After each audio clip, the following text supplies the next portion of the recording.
మంచి బనారసి శారీస్ తో అయితే వచ్చేసాం. బ్యూటిఫుల్ టోన్ ఆఫ్ బ్లూ లో వచ్చేసింది. ఆల్ ఓవర్ అయితే ఫిల్లింగ్ స్టైల్లో అయితే వచ్చేస్తుందండి with beautiful medium size border. అది కూడా గోల్డ్ కలర్ లో వస్తుంది. పైన వచ్చేసరికి స్మాల్ సైజ్ బార్డర్ వస్తుంది. పళ్ళు పార్ట్ చూసేద్దాం.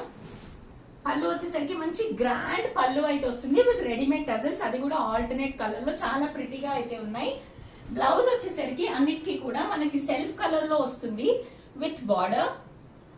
This is a complete look of the sorry. చాలా మల్టిపుల్ కలర్ ఆప్షన్స్ ఉన్నాయి దీంట్లో, మనం చూసేద్దాం.